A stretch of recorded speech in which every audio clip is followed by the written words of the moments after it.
Friends, welcome back to our channel. আর একটা blog নিয়ে চলে এসেছি বন্ধুরা। আর আজকে শুরুতেই তোমাদের দেখাচ্ছি একটা রেনি ডে। আর দেখতে পাচ্ছ আমার পিছনে গ্রাউন্ড, চিনতে পারছো কি না আমার বদ্যি। আর এটা হলো পিটিসি গ্রাউন্ড বন্ধুরা। তো আমি অ্যাকচুয়ালি এসেছিলাম দিশাকে ছাড়তে এখানে, তো এদিকে এসেছিলাম অ্যাকচুয়ালি একটু ঘুরতে, ওর অফিসটা দেখতে। তো গ্রাউন্ডটা দেখতে পাচ্ছ যেখানে রঞ্জি ট্রফি ওইগুলা ম্যাচ হয়, বড় বড় ম্যাচ হয় এখানে। তো আজকে অ্যাকচুয়ালি বৃষ্টির জন্য আর ওটা হচ্ছে না ম্যাচ।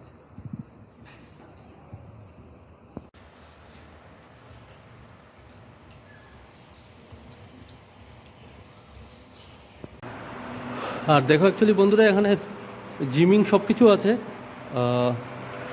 যারা প্লেয়াররা আসে ওদের জন্য ব্যবস্থা করা আছে।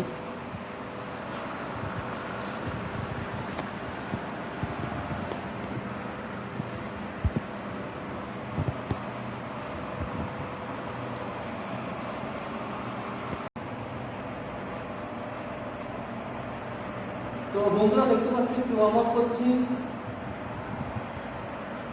আবার বাড়ি গিয়ে করবো। তো গুড আফটারনুন বন্ধুরা। তো তোমরা এখন কি করছো সবাই? তো আমি জাস্ট একটু আগে এসেছি বন্ধুরা। অ্যাকচুয়ালি তোমরা দেখেছিলে আমি গিয়েছিলাম দিশাকে অফিসে দিতে। তো ওখান থেকে অ্যাকচুয়ালি বদ্যির অফিসটা খুবই কাছাকাছি, আমার দিদির যে নিজের দিদির ওখানে অফিসে গিয়েছিলাম, তোমরা তো দেখেছিলে। তো ওখান থেকে তারপর অনেকক্ষণ টাইম স্পেন্ড করে আর অনেক কিছু অ্যাক্টিভিটিও করেছি। তুমি তো দেখেছো আমি জিমে গিয়েছিলাম, জিমগুলো দেখিয়েছিলাম। তারপর ওখানে মাঠটাও ছিল, অনেক বড় গ্রাউন্ড। তো ওগুলো দেখানোর পর আমি ওখান থেকে অ্যাকচুয়ালি বেরিয়ে এসেছিলাম বন্ধুরা, ওকে বাই বাই বলে। কিন্তু প্রবলেম এটা হয়েছে কি, ওখানে থেকে আসার সময় প্রচণ্ড বৃষ্টি ছিল, এই বৃষ্টিতেই ভিজে এসেছিলাম। তো আসার পর বন্ধুরা কিছু শপিং করে এসেছিলাম, লাইক ম্যাঙ্গোস, কিছু আম উঠিয়েছি, কিছু কাঁঠাল তুলেছি, একটা কাঁঠাল তুলেছি। তো কিছু কিছু শপিং করে নিয়ে এসেছি। শপিং মানে কেনাকাটা আর কি, যার দরকার লাগবে দুদিন পর। তো ওগুলো নিয়ে আমি বাড়ি চলে এসেছি। আর আসার পর অ্যাকচুয়ালি স্নান করলাম, করে লাঞ্চ করলাম, লাঞ্চ করে শুধু ফ্রেশ হয়ে বসলাম। এখন বসে এই দেখতে পাচ্ছ আবার ল্যাপটপ নিয়ে বসেছি। এই যে দেখতে পাচ্ছ ল্যাপটপ অন আছে। তো এদিকে আবার দিশা ফোন করেছিল, ওর ছুটি হয়ে গেছে। তো যাই হোক, ও অটো ধরে চলে আসবে, ওর অসুবিধা হবে না। তারপরেও বললাম কোনো অসুবিধা হলে আমাকে ফোন করতে, আশা করি কোনো প্রবলেম হবে না। তো সন্ধ্যার সময় বন্ধুরা আমরা কী করছি দেখাবো তোমাদের। আর একটা দারুণ ব্লগ হতে যাচ্ছে। তো আমাদের চ্যানেলটাকে এখনও যারা সাবস্ক্রাইব করোনি প্লিজ সাবস্ক্রাইব করে নাও, আর পাশে থেকো, শেয়ার করো, কমেন্টস করো। কোনো কিছু যদি নতুন কিছু দেখতে চাও বলো আমাদের, আমরা ওটাকে প্রোগ্রেস করার চেষ্টা করব।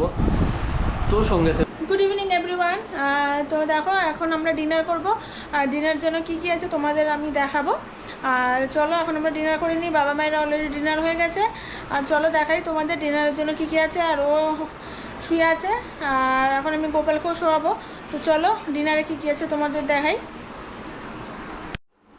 তো বন্ধুরা দেখো আজকে আমাদের ডিনারে কি আছে। এটা হলো মাছ ভাজা আছে, এখানে এক টুকরো মাছের তরকারি আছে দেখো। আর এখানে আছে এই যে কাঁকরোল ভাজা, আর এটার মধ্যে আছে ডাল করা। আর এটার মধ্যে আছে একটা সবজির তরকারি। আর এখানে আছে অল্প পরিমাণ একটা ভর্তা করেছিলাম যে। আর দেখো এটার মধ্যে আছে ডাল, দেখো এটার মধ্যে আছে মাংস। তো আমাদের আজকে ডিনারে এই আছে। তো চলো আমরা ডিনারটা করে নিই, আর তোমরা সবাই মিলে ডিনার করে নাও। এখন বাজে রাত 11টা। তো আমরা চলো ডিনারটা করে নিই, তারপর আবার তোমাদের সাথে দেখা হচ্ছে। তো বন্ধুরা আজকের ব্লগটা আমরা এখানে শেষ করছি। তোমরা সবাই ভালো থেকো, সুস্থ থেকো, আর আশা করি তোমাদের ব্লগগুলো ভালো লাগছে। আর আমাদের অলরেডি ডিনার কমপ্লিট হয়ে গেছে, এখন বাজে 11:30। ডিনার কমপ্লিট করলাম এইমাত্র, এবার শুয়ে পড়বো। আর তো চলো সবাই মিলে ব্লগটা দেখো, ভালো লাগলে কমেন্ট করো, লাইক করো, শেয়ার করো, আর সাবস্ক্রাইব করতে ভুলো না। চলো সবাই ভালো থেকো, সুস্থ থেকো, আবার দেখা হবে কালকে নতুন একটা ব্লগের সাথে। আর সামনে দারুণ দারুণ ব্লগ আসতে চলেছে 2 দিন পরই। আর অলরেডি ও মোটামুটি জামাই ষষ্ঠীর জন্য বাজারও করে নিয়েছে, মাছ বাজারটা করে নিয়েছে, ফ্রিজে রেখে দিয়েছি। আর সব কিছু মোটামুটি খই চিড়া এগুলো কেনা হয়ে গেছে। আর তো চলো ব্লগটা আজকের মতো এখানেই শেষ করছি। সাবধানে থেকো সবাই, tata bye bye, good night and sweet dream.